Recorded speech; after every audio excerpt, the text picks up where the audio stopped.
네, 우리 시간으로 오늘 오후 2시부터 미국 대선 투표가 시작됩니다. 보통은 이튿날 오후면 당선자 윤곽이 나왔지만 올해는 변수가 많아서 시점조차 예측이 쉽지 않은데요. 네, 워싱턴 현지 연결해서 종착점에 다다른 대선 레이스 소식 들어보겠습니다. 이경희 특파원.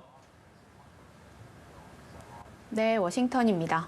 네, 미국 대선 이제 대장정의 끝이 보이고 있습니다. 두 후보는 현재 어디서 막판 유세를 하고 있나요? 네, 이제 유세를 할 수 있는 시간이 7시간 정도밖에 남지 않았는데요. 두 후보 모두 이른 시간부터 빽빽한 일정을 소화하고 있습니다. 도널드 트럼프 대통령은 오늘도 어제와 마찬가지로 5곳에서 유세를 이어가고 있습니다. 노스캐롤라이나와 펜실베이니아에서 유세를 마쳤고 미시간, 위스콘신에서 유세를 이어가는데요. 마지막 유세는 다시 미시간으로 이동해서 4년 전 마침표를 찍었던 그랜드 래피즈에서 마무리합니다.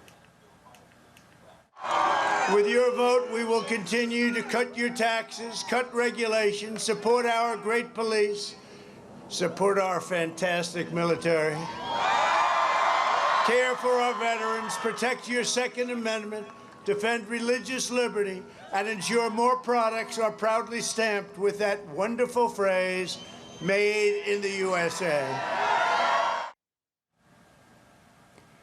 마지막 유세 장소만 봐도 4년 전과 같은 극적인 결과를 얼마나 바라고 있는지 짐작이 되는데요. 조 바이든 민주당 후보는 오늘 오하이오 클리블랜드에서 첫 유세를 시작했습니다. 당초 어제에 이어 오늘도 펜실베이니아에 집중할 것으로 알려졌는데 중간에 오하이오 일정을 넣은 건데요. 오하이오도 이번 대선 과정에서 접전의 승부를 벌이고 있는 신경합주로 꼽힙니다. And my message is simple. The power to change the country is in your hands. I don't care how much Donald Trump tries. There's nothing he's going to do to stop the people in this nation from voting. 이후에는 역시 바이든 후보 입장에선 승리를 위해서 가장 중요한 경합주로 꼽히는 펜실베이니아에서 공을 들이고 있습니다. 네, 이제 유권자의 선택을 기다리는 일만 남은 것 같은데 투표가 시작되면 당선자 윤곽은 언제쯤 나오게 될까요? 대선 투표는 전통적으로 0시에 투표를 해온 뉴햄프셔주 마을 2곳을 시작으로 주별로 오전 5시부터 8시 사이에 시작해서 오후 7시부터 9시까지 투표가 진행됩니다.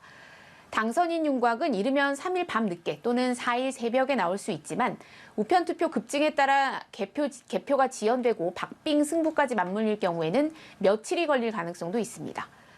4년 전 대선 때도 트럼프 대통령과 힐러리 클린턴 후보가 막판까지 접전을 벌이면서 대선 다음 날 새벽 3시가 다 된 시각에야 CNN 등 주요 방송사가 당선자 속보를 내보냈는데요.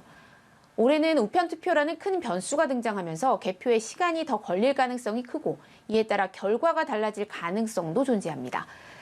지금까지 집계된 9,500여만 건의 사전투표 가운데 3분의 2가량인 6,200여만 건이 우편투표인데요. 미리 도착한 우편투표의 경우 이미 개표를 시작한 주도 있지만 3일 투표 종료 시점까지 열지 못하도록 한 주도 있어서 이들 집계가 다 끝나려면 아무래도 시간이 걸릴 수밖에 없습니다. 이 때문에 방송사들의 출구조사를 신뢰할 수 있을지를 놓고도 논란인데요. 4년 전 동부시간 기준으로 당일 오후 7시쯤부터 투표가 끝나는 주요 주를 중심으로 출구조사 결과가 발표됐는데 대거 예측이 빗나갔습니다. 올해는 여기에 우편투표 변수까지 더해져서 정확성을 기하기가 더 어려울 것이란 전망이 나옵니다. 네, 앞서 변수를 계속 언급하셨는데 우편투표도 그렇고 이 사전투표 참여율도 그렇고 이번 미국 대선은 여러모로 기록에 남을 선거가 될 것이란 분석이 많죠. 그렇습니다. 일단 코로나19 대유행이라는 이례적인 상황에서 치러지는 대선인 만큼 과거와는 여러 면에서 달랐는데요. 이미 4년 전 전체 투표 참여 건수 70%에 달하는 인원이 참여한 기록적인 사전투표도 사실 코로나19의 여파가 가장 컸습니다.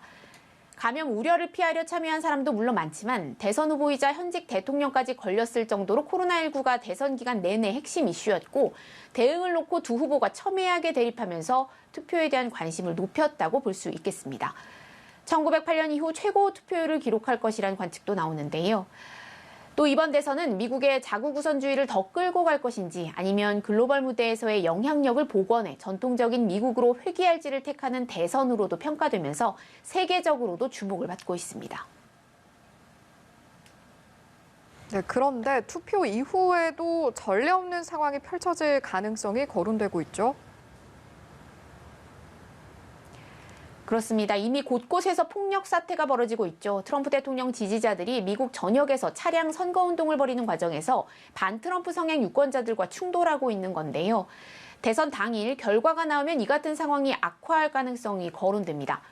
이에 따라 이곳 워싱턴 DC를 비롯해 미국 주요 도시 곳곳에는 상점마다 나무 가림막이 덧대어지는 등 폭력과 약탈 사태에 대비하는 모습인데요. 긴장감마저 느껴집니다. 실제 투표 당일과 다음 날 워싱턴 DC 곳곳에 시위, 집회 일정이 잡히면서 차량 통제가 예고되기도 했습니다. 트럼프 대통령은 우편 투표에 의문을 제기하며 불복 가능성을 시사해 왔는데요. 불복 사태가 실제로 벌어진다면 상황은 더 심각해질 것으로 보입니다. 최악의 경우 대선 결과를 두고 소송까지 갈 가능성, 소송으로도 결론이 안 나 미 하원 투표로까지 이어질 가능성도 거론되는 상황입니다. 지금까지 워싱턴에서 전해드렸습니다.